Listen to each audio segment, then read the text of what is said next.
Dear students, RCI एजुहब बानशोर के online platform पर agriculture के विद्यार्थियों का हार्दिक स्वागत है।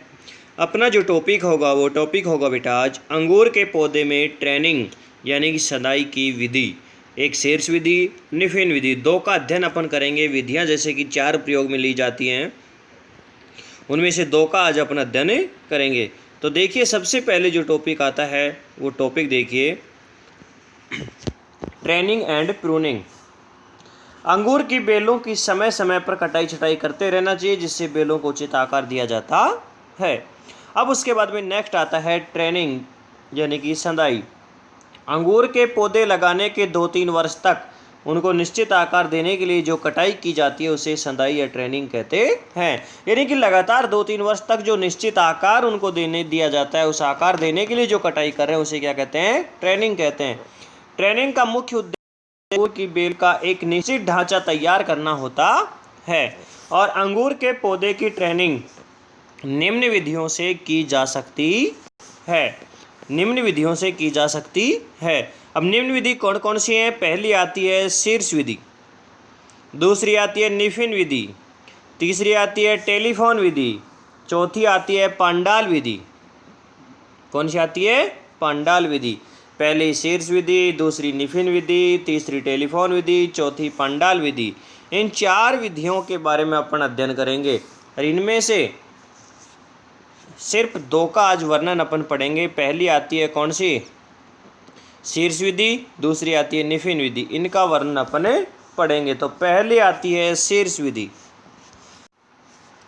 शीर्ष विधि के अंतर्गत देखिए क्या आता है, जिस प्रकार से दिया गया है।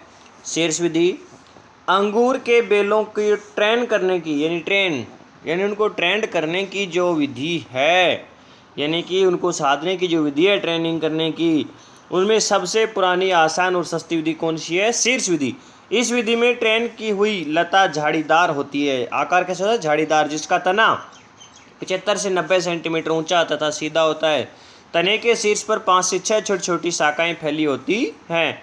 प्रारंभिक वर्षों में लता को सहारे की आवश्यकता होती है, लेकिन 4-5 वर्ष बाद तना काफ़ी मजबूत हो जाता है। उसके बाद सहारे की आवश्यकता नहीं होती है। मुख्य शाखाओं पर निकले कल्ले जब 1 वर्ष पुराने हो जाएं, तो सर्दी के दिनों में उन शाखाओं को 2-3 गांठों पर काट दिया जाता है। यानी 2-3 गांठ जो ज्वाइंट उन जो आगे से उसको के महीने में ले निकलते हैं। मार्च के महीने में उसके ऊपर फुटान होती है, और मार्च के महीने में जो फुटान उसके ऊपर होती है उससे क्या होता है? उसके ऊपर फूलों का गुच्छा लगता है। फूलों का गुच्छा उसके ऊपर लगता है। फूलों का गुच्छा उसके ऊपर लगता है। यह विधि कम बढ़ने वाली किस्मों के लिए उपयुक्त होती है। किसके लिए उपयुक्त होती है? कम बढ़ने वाली किस्मों के लिए उपयुक्त होती है। जैसे कि ब्यूटी सीडलेस कौन कौन सी किस्मों में?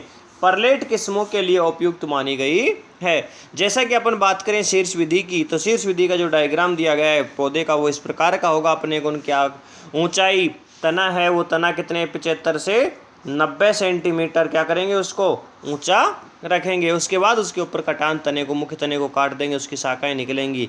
तो इस प्रकार अपनी जो पहली विधि थी शीर्ष विधि, वो हो गई कंप्लीट। उसके बाद नेक्स्ट नंबर 2 आती है निफिन विधि। तो निफिन विधि के अंतर्गत देखिए, यह विधि न्यूयॉर्क का है, अमेरिका में। यह विधि न्यूयॉर्क के विलियम निफिन द्वारा 1850 में विकसित की गई थी। अमेरिका का व्यक्ति था विलियम निफिन, उनके द्वारा विकसित की गई। किस समय किस प्रकार भी अपन अंगूर की जो लताएं होती हैं, बेल होती हैं, उनको लगा के अपन उत्पादन प्राप्त कर सकते हैं। इस विधि में लोहे या लकड़ी के खंभे के सारे 2 तार भूमि से क्रमशः 1.05 व 1.65 मीटर ऊंचाई पर एक छोर से दूसरे छोर तक बांध दिए जाते हैं। 2 लकड़ी या 2 खंभे अपने लगा दिए। लगाने के बाद पहला तार उसके नीचे बांधेंगे, नीचे का तार जो 1.05 मीटर ऊंचाई पर, दूसरा बांधेंगे 1.65 मीटर की ऊंचाई पर बांधते हैं। दोनों खंभों के बीच की दूरी 4.8 मीटर रखी जाती है। दोनों खंभों के बीच की दूरी 4.8 मीटर रखी जाती है।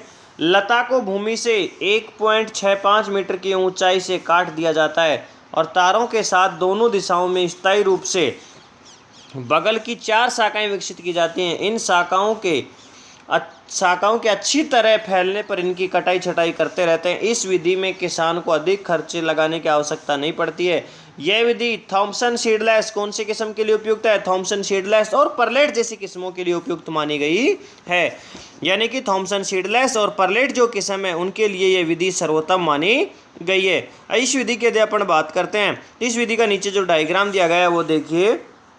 जैसा कि डायग्राम के अंदर दर्शाया गया है कि दो अपने क्या लगा दिए, पहले दो खंबे दोनों साइड के अंदर, एक ये लगा दिया एक ये लगा दिया। फिर इसके ऊपर तार बांधा, पहला तार ये और दूसरा तार ये। पहला तार 1.05 मीटर की ऊंचाई पर, दूसरा 1.65 मीटर की ऊंचाई के ऊपर दूसरा तार अपन ने बांधा।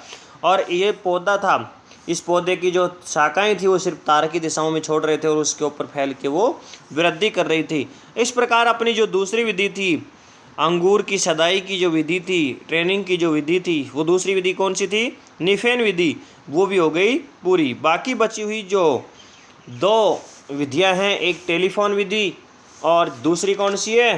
पंडाल विधि। इस विधि का नेक्स्ट क्लास में अध्ययन करेंगे।